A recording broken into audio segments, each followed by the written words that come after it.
Hi అండి. ఈరోజు మనం టోఫుతో కర్రీ చేయబోతున్నాం. అది కూడా నవాబీ స్టైల్‌లో.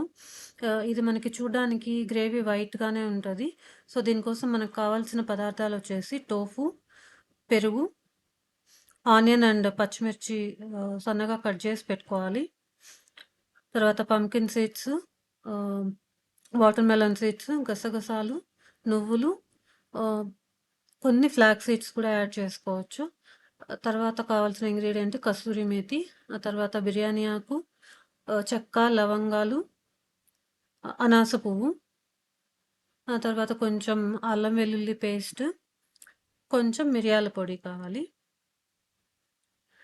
సో, దీనికోసం మనం ఫస్ట్ ఒక కడాయి తీసుకొని అందులో ఆనియన్, పచ్చిమిర్చి మనం ఆల్రెడీ కట్ చేసి పెట్టుకున్నాం గదా! అవి వేసేసుకోవాలి. ఆ తర్వాత మిక్స్డ్ సీడ్స్ ఉన్నాయి గదా! ఇవి మళ్ళీ చెప్తాను చూడండి. Pumpkin seeds, water melon seeds, గసగసాలు, నువ్వులు, ఫ్లాక్స్ సీడ్స్ నేను వేసింది. కొంచెం వాటర్ కూడా పోసేసి స్టవ్ ఆన్ చేసుకొని ఆహ్, బాగా బాయిల్ చేసేసుకోవాలి వీటిని. యూజువల్‌గా మీరు ఈ సీడ్స్ ప్లేస్‌లో జీడిపప్పు గూడా యాడ్ చేసుకోవచ్చు. బట్ జీడిపప్పు అనేది కొంచెం ఫ్యాట్ కంటెంట్ ఎక్కువుంటుంది.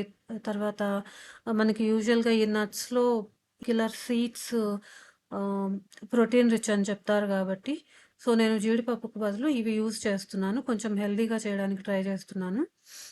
తర్వాత అవి మనకి ఆనియన్ అవి పక్కన బాయిల్ అవుతూ ఉన్నాయి గదా! ఈలోపు ఒక కడాయి పెట్టేసుకొని అందులో కొంచెం ఆయిల్ పోసేసుకోవాలి.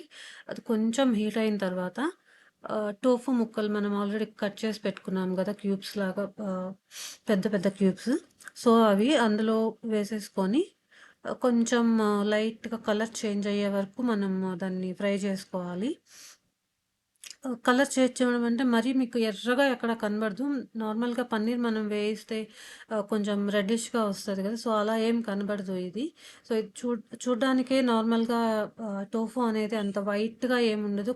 సో, అవి అందులో వేసేసుకొని మనం ఫ్రై చేసేసుకుంటూ ఉన్నాము. పక్కన ఉడికిందో లేదో ఒకసారి చెక్ చేసేసుకొని, సో, ఇప్పుడు చూసారు కదా! లైట్ గోల్డెన్ కలర్ వచ్చింది గానీ, ఎర్రగా ఏం రాలేదు ఈ టోఫు. సో, ఇలా వచ్చిన తర్వాత తీసి పక్కన పెట్టేసుకోవాలి.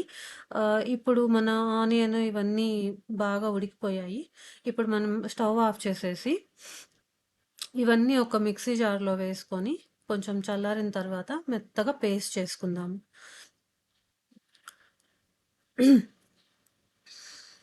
సో, చూసారు గదా! ఇలా మెత్తగా పేస్ట్ చేసుకున్నాము. మీకు అవసరం అనిపిస్తే కొంచెం వాటర్ కూడా యాడ్ చేసుకోవచ్చు పేస్ట్ చేసుకునేటప్పుడు. యూజువల్‌గా మనం ఈ జీడిపప్పు ఇవన్నీ వేస్తే ఇంకొంచెం క్రీమీ టెక్స్చర్ ఒస్తది. బట్ మనం సీడ్స్ యూజ్ చేసాం గదా! అంత క్రీమీ టెక్స్చర్ ఏం రాలేదు మనం గ్రైండ్ చేసినప్పుడు. సో, వన్స్ అది గ్రైండ్ చేసి పక్కన పెట్టేసుకున్న తర్వాత, ఇంతకు ముందుగా మనం ఆల్రెడీ టోఫు ముక్కలు ఫ్రై చేసి పెట్టుకున్నాం కదా! అదే ప్యాన్‌లో మనకు ఆయిల్ కొంచెం ఉంటుంది. సో, అదే ఆయిల్‌లో కొంచెం నెయ్యి గాని, బటర్ గాని వేసుకొని కొద్దిగా మెల్ట్ అయిన తర్వాత ఈ బిర్యానీ ఆకు, చెక్క, లవంగాలు, అనాస పువ్వు ఏదైతే డ్రై మసాలా మనం ముందు చూసామో అది ఇందులో వేసుకొని కొంచెం ఫ్రై చేసుకోవాలి. ఇది కొంచెం ఫ్రై అయిన తర్వాత మనం ఆల్రెడీ గ్రైండ్ చేసి పెట్టుకున్న పేస్ట్ అందులో వేసి ఆహ్, అవసరమైతే కొంచెం వాటర్ యాడ్ చేసుకొని బాగా ఆయిల్ పైకి తేలే వరకు కలుపుకోవాలి. ఆ తర్వాత మనం జింజర్ గార్లిక్ పేస్ట్ గూడా ఇందులో వేసి బాగా కలుపుకొని ఒక 5 మినిట్స్ ఆహ్, కలుపుతూ ఉండాలి. ఆ జింజర్ గార్లిక్ పేస్ట్ పచ్చివాసన పోయేదాకా. తర్వాత కొంచెం సాల్ట్ వేసుకున్నాం ఇందులో. మన రుచికి సరిపడా వేసుకోవచ్చు. దీనికేం పర్టిక్యులర్ మెజర్‌మెంట్ ఏం లేదు. మనకి ఎంత కావాలో మన అలవాటుని బట్టి మనం వేసుకోవచ్చు సాల్ట్. తర్వాత ఇందులో పెరుగు వేసుకున్నాము. సో, ఈ పెరుగు వేసుకొని బాగా కలిపేసుకొని ఒక 2 మినిట్స్ ఉడికించుకోవాలి. ఆ పెరుగు గ్రేవీలో బాగా మిక్స్ అయిపోయి కొంచెం ఆ స్ప్లాటర్ వస్తుంటది గదా! వచ్చే వరకు బాగా ఫ్రై చేసుకుంటుండాలి. చూస్తున్నారు గదా! ఆయిల్ సెపరేట్ అవ్వడం స్టార్ట్ అయింది ఇప్పుడు మనకి. సో, ఆహ్, కాసేపు మూత పెట్టుకొని ఉడికించుకుందామండి. సో, ఇప్పుడు మనకు ఆయిల్ అంతా బయటకొస్తుంది చూడండి.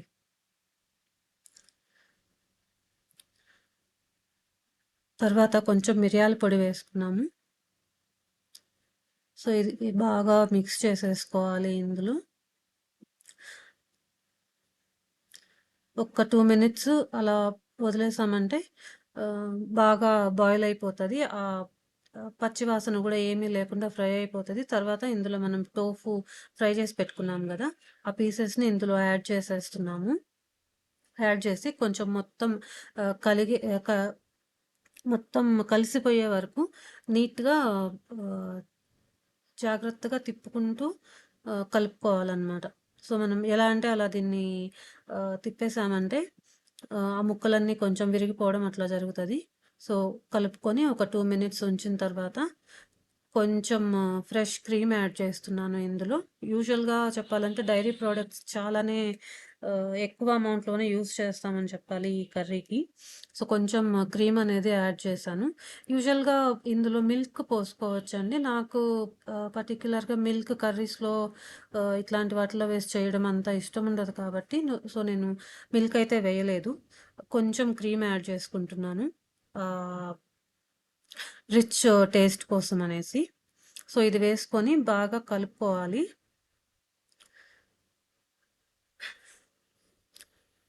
ఆ తర్వాత మనకి కొంచెం అవసరం అనిపిస్తే మరీ చిక్కగా ఉంది కర్రీ అడుగంటేస్తుంది అని డౌట్ వచ్చినప్పుడు ఒక 2-3 స్పూన్స్ ఆఫ్ వాటర్ అందులో వేసుకొని బాగా కలిపేసుకొని తర్వాత కసూరి మేతి వేసేసుకున్నాం ఇందులో.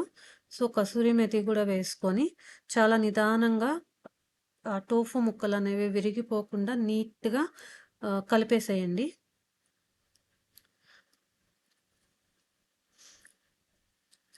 ఓకే. ఇప్పుడు మనం ఏం చేద్దామంటే దీని మీద మూత పెట్టేసి ఒక్క 2 నిమిషాలు ఉడికించేసుకుందాము.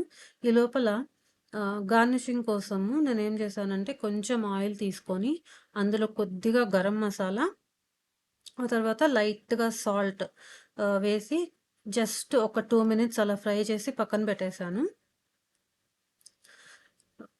ఇదేంటంటే మనకి జస్ట్ ఆహ్, రెగ్యులర్‌గా కొత్తిమీర ఇట్లాంటి వాటితో కాకుండా కొంచెం డిఫరెంట్‌గా ఆ కలర్ ఎలిగెంట్‌గా కనపడడం కోసం నేనిలా చేస్తున్నాను.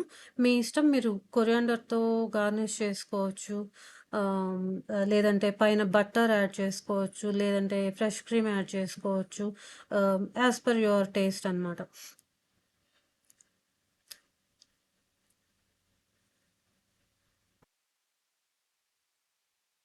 సో, ఇప్పుడు మనం కర్రీ ఒకసారి మూత తీసి కొంచెం చూద్దాము ఉడికిపోయిందేమో.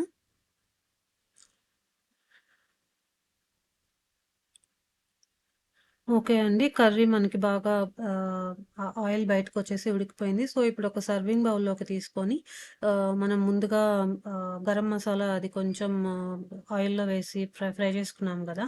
సో, అది దీని మీద వేసేసి గార్నిష్ చేసేసుకుందాము.